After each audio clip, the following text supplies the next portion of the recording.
Hello friends, I am Mr. R. N. Nikam and you are watching YouTube channel RN Network. This is educational video regarding 12th English poetry section, and today we are going to deal with poem number 2.5, Father Returning Home. In this poem,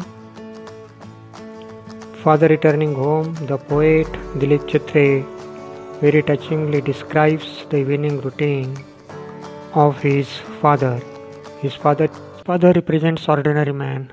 Now let's deal with icebreaker activities. Discuss with your partner the difficulties that you face while commuting to and from the college by public transport. म्हणजे तुम्ही कॉलेजमधून येता जाताना सार्वजनिक वाहतुकीच्या साधनातून प्रवास करताना तुम्हाला कोणत्या अडचणी येतात ते सांगायला हवी. त्याची आन्सर्स आहेत: A. Overcrowded buses, B. Irregular timetable, C. Heavy traffic on the roads, and D. To have miss important lectures. आता टू हॅव मेक झालं तिथे मिस पाहिजे, मेकच्या ठिकाणी मिस करा म्हणजे आन्सर करेक्ट होईल. This is the answer. Icebreaker activity number 2. The similar problems are faced by the other commuters on the way to their workplace. Imagine their plight and suggest 3 solutions. म्हणजे इतर प्रवाशांना सुद्धा त्यांच्या कामाच्या ठिकाणी जाताना तुम्हाला जशा पब्लिक ट्रान्सपोर्टच्या समस्यांना तोंड द्यावं लागतं तसंच त्यांनाही तोंड द्यावं लागतं. त्यांच्या दैन्यवस्थेची तुम्ही कल्पना करेन त्याकरता त्या ठिकाणी उपाय सुचवायला सांगितलं आहे. 1 इज डन फॉर यू. आता सोल्युशन म्हणजे उपाय. Number 1 is giving them your place to seat. म्हणजे अशा प्रवाशांना तुम्ही ज्या आसनावरती बसला ते आसन प्रदान करणं. नंतर number 2 seat sharing with senior citizens. वरिष्ठ नागरिकांना त्या ठिकाणी तुमचं आसन देणं. C. Car pooling lift to others. म्हणजे कार पुलिंग करणं, कार शेअर करणं. आणि last 1 is avoiding heavy traffic routes for reaching on time. वेळेवर पोहोचण्यासाठी जिथे जास्त ट्रॅफिक असते असे रूट अवॉइड करणं. This is the answer. नाव icebreaker activity number 3. Complete the following table. खाली तक्ता दिला आहे तो पूर्ण करायला सांगितलं आहे. There are 2 columns A and B. A. The way our elders take care of us, and B. the way you can take care of elders in your family. Column number A. Answer, one sample answer is given here. Love and protect us. We have to find out other answers. Let's find out. Second is advice and guidance, and number 3 is educate us. B column, the way you can take care of elders in your family. Number 1 is help them in daily chores. Number 2 may help them to take care of health requirements, and number 3 help them to keep happy and carefree. This now icebreaker activity number 4, that is last one. Write your duties towards the following. म्हणजे खालील घटकांकरता तुमची कर्तव्ये लिहायला सांगितले आहेत. Number 1 is family and number 2 is school or college. In family there are three factors. Parents, siblings. Parents म्हणजे आई वडील, siblings म्हणजे भावंड आणि ग्रँडपेरेंट्स म्हणजे आजी आजोबा. आणि सेकंड कॉलम जो दिला आहे किंवा डायग्राम दिला आहे त्याच्यामध्ये स्कूल आणि कॉलेज म्हणजे शाळा महाविद्यालय, टीचर्स आणि क्लासमेट्स. तर यांच्याशी आपली ड्युटी काय आहे ते आपल्याला या ठिकाणी द्यायला सांगितले. म्हणजे आपली काय कर्तव्य आहेत पॅरेंट्सची, सिबलिंग्सची. Now let's find out our duties towards parents. पॅरेंट्सची कोणत्या ड्युटीज आहेत? Treat them with respect, listen to them, obey them. Number 3, learn from them, and number 4, love them. That is duties towards our family, parents. Then siblings, duties towards siblings, help them. Number 2, take their TGIR पाहिजे care, and last one is be role model for them. There is a spelling चुकले, correct it. TGIR पाहिजे तिथे, take their care पाहिजे. And the duty towards grandparents, our duty towards grandparents is number 1, love them, number 2, taking their care, and number 3, protect their emotions. Now the second diagram, school and college. Now school and college, teachers, duty towards our teachers. Number 1 is we must obey them. Number 2, respect them, and number 3, that is listen their advice. The last one is school, college, classmates. our duty towards classmates, help them in difficulty. Number 2, keep good relations with them. And number 3, support and encourage our classmates to achieve high goals. This is the answer. Friends, now let's get some information about the poet Dilip Purushottam Chitre. Dilip Chitre was born in the year 1938 and he died in the year 2009. Was celebrated bilingual poet and translator with a remarkable work in Marathi and English. Bilingual म्हणजे द्विभाषी कवी, मराठी आणि इंग्लिशमध्ये लिखाणकाम करणारे असे कवी भाषांतरकार आहेत ते. His versatile creativity extends to painting. पुन्हा ते अष्टपैलू असं व्यक्तिमत्व आहे. त्यांची सृजनशीलता ही पेंटिंगमध्ये पण आहे. ते पेंटिंग पण करतात, film making and his notable contribution as a magazine columnist म्हणजे मासिकामध्ये स्तंभलेखक म्हणून त्यांनी काम केलं आहे. ही received the prestigious Sahitya Akademi award both for poetry as well as for his well known translation work says Tuka, popular Abhanga, spiritual poems by Sant Tukaram. म्हणजे साहित्य अकादमीचं award पण त्यांना मिळालेलं आहे. शेष तुका नावाच्या त्यांच्या अभंग साहित्याला संत तुकारामांचे ते अभंग त्यांनी मराठीत ट्रान्सलेट केलेले आहेत. He had started translation of literary work of saints in Marathi at the age of 16. वयाच्या 16व्या वर्षापासून संतांचं साहित्य त्यांनी मराठीत भाषांतरित करायला सुरुवात केली. Exile, alienation, self disintegration and death are observed to be the major themes of his works. त्यांच्या साहित्याचे हे मुख्य विषय. This poem is taken from travelling in a cage. Travelling in a cage या पुस्तकातून ही कविता घेतली आहे. It draws a portrait of a suburban commuter. उपनगरीय जो काही डेली प्रवास करणारा प्रवासी असतो त्याचं चित्र या ठिकाणी आपल्याला पाहायला मिळतं. It depicts his dull, monotonous, exhausting and equally pitiable daily routine. म्हणजे जे काही तेच कंटाळवाणं थकवणारं असं जे काही दैनंदिन जीवन असतं ते त्यांनी चित्रित केलेलं आहे आपल्या या ट्रॅव्हलिंग इन अ केज पुस्तकामध्ये.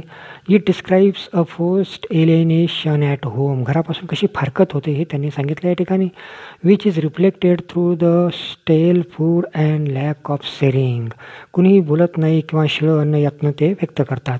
His children refuse to share their joys and sorrows with the hard working father who as a result is forced to retire in to solitude. म्हणजे कसं त्या ठिकाणी हार्डवर्किंग करणाऱ्या फादरला घरामध्ये मुलं पण सुखदुःख शेअर करत नाहीत ते या ठिकाणी सांगण्याचा प्रयत्न केला आहे. This very painful loneliness is a symbol of man's isolation from the materialistic man made world. आणि जे काही भौतिक मानवी जग आहे त्याचं एक प्रतीक म्हणून या ठिकाणी हा एक भयंकर एकाकीपणा त्याच्या जीवनात येतो ते सांगितलं आहे या ठिकाणी. Friends, now let's deal with the poem father returning home. बाबा घरी परत येत असताना, वडील घरी परत येत आहेत असा ह्या टायटलचा अर्थ आहे. The poet Dilip Chitre is describing his father's returning home after the daily routine. Look at the first line of the poem. My father travels on the late evening train, standing among silent commuters in the yellow light. Commuters means those who travel regularly from one place to another, typically to work. म्हणजे कामानिमित्त दैनंदिन प्रवास करणारे जे प्रवासी असतात त्यांना या ठिकाणी कम्युटर्स म्हटलेलं आहे. कवी म्हणतो की संध्याकाळी उशिरा धावणाऱ्या लोकल ट्रेनने माझे वडील प्रवास करतात. पिवळ्या प्रकाशात म्हणजे संध्याकाळच्या प्रकाशात इतर सहप्रवाशांच्या समवेत मुकाटपणे उभ्याने त्यांचा प्रवास सुरू असतो. सबब slide past his unseeing eyes. सबब म्हणजे उपनगर, स्लाईड पास्ट म्हणजे जरजर सरकणे, हिज अनसीइंग आईज म्हणजे एक शून्य नजर किंवा ओझरती नजर. कवी म्हणतो की त्यांच्या म्हणजे वडिलांच्या ओझरत्या किंवा शून्य नजरेसमोरून उपनगरे झरझर मागे सरतात, मागे राहतात. His shirt and pants are soggy, and his black raincoat stained with mud, and his bag stuffed with books is falling apart.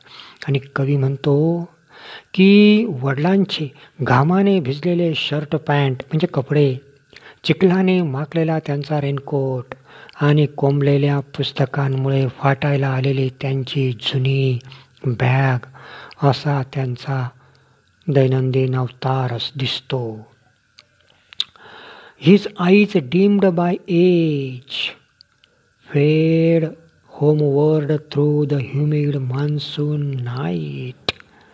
कवी म्हणतो वयामुळे क्षीण नजर त्यांची नजर त्या ओलसर पाऊस रात्री घाईने घराच्या ओढीने निघते किंवा वडील घराच्या दिशेने घाईघाईने निघालेले असतात असं या ठिकाणी कवीला या ठिकाणी सांगायचं आहे.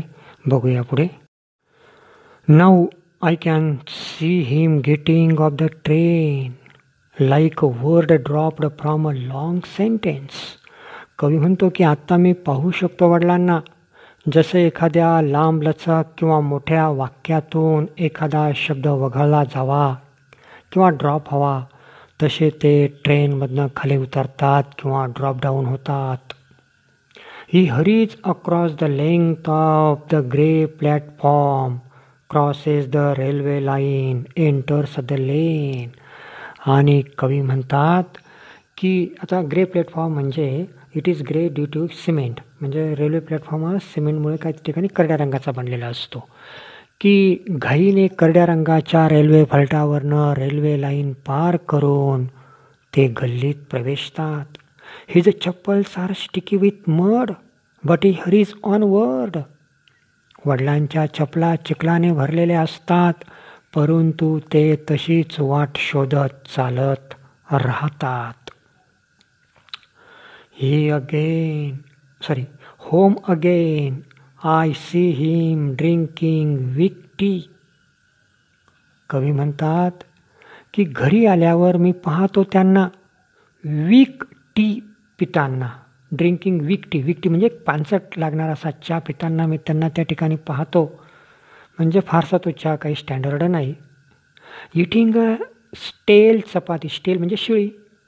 रीडिंग अ बुक आणि त्या चहाबरोबर शिळी पोळी खाताना आणि नंतर पुस्तक वाचतानाही मी वडिलांना घरी पुन्हा पाहतो. You know, the poet has described a very pathetic situation of the elderly man and his father is only the representative. साधारणपणे कष्ट करून करून जीवन साऱ्या कुटुंबियांसाठी व्यतीत करत असताना स्वतः मात्र म्हणजे सुख कुटुंबियांना देत असताना स्वतः मात्र साऱ्या समस्यांना आपण सामोरं जातो तरी ते लपवतात आणि जे आहे त्याच्यात समाधान मानतात असे चित्र या ठिकाणी त्यांनी उभं केलं. Now look on the next page. This is the picture of daily commuting father. You can witness it. Now look at the lines.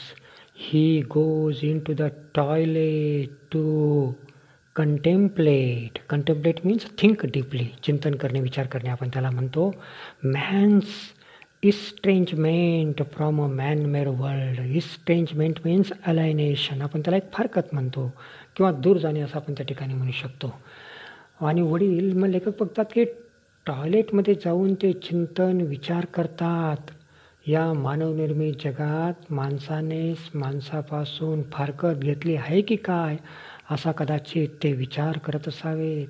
Coming out he trembles at the sink. कारण आपण बघतो की घरात कोणी त्यांची विचारपूस किंवा प्रेमाने कोणी त्यांचं स्वागतसुद्धा करताना दिसत नाही आणि म्हणून कवी म्हणतो coming out he trembles at the sink.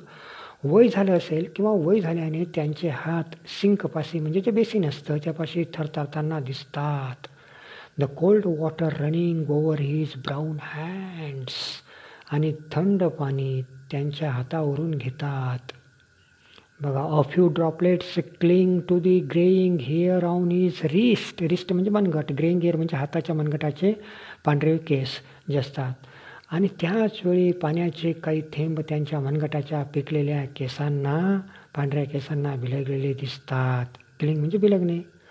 His sullen children have often refused to share jokes and secrets with him. sullen म्हणजे दुर्मुखलेली, बॅड टेम्पर्ड. आणि त्याचवेळी त्यांची दुर्मुखलेली मुलं, त्यांचीच ही बॅड टेम्पर्ड किंवा दुर्मुखलेली मुलं त्यांच्याशी तुटकपणे वागताना दिसतात. ना ते बोलतात, ना विनोद करतात, ना काही गुपितं सांगतात. म्हणजे त्यांच्याशी बोलण्यात मुलांना रस दिसत नाही, असं एकंदरीत त्या ठिकाणी चित्र पाहायला मिळतं. हे फक्त ढोर मेहनत करणारे वडील. Read the last lines. He will now go to sleep listening to the static on the radio. Radio ऐकत ते झोपेच्या अधीन होतात. Dreaming of his ancestors and grandchildren. Ancestors म्हणजे पूर्वज आणि ग्रँडचिल्ड्रन म्हणजे नातवंड वगैरे. आणि आपल्या पूर्वजांचे व नातवांचे स्वप्न बघतात. Dreaming. Thinking of nomads. Nomads म्हणजे भटके लोक. Entering a subcontinent through a narrow pass. आणि विचार करतात की या छोट्याशा वाटेने कुणी भटक्याने या उपखंडात जणू काही प्रवेश केला आहे की काय. म्हणजेच त्यांना घरातच जणू काही परकेपणा जाणवू लागतो. परकेपणाची अपराध्यासारखी त्यांची अवस्था होताना या ठिकाणी चित्र आपल्याला पाहायला मिळतं. This is very thought provoking poem. And friends, this poem teaches us that how we have to behave with our parents, elderly people, how we respect them, love them, chat them, and we must share our emotions with them. This is the personal experience the poet has depicted in this poem. Thank you for watching. Friends, if you like this video, please subscribe, like and share this video. Thanks for watching the vlog. Thanks again. Thank you.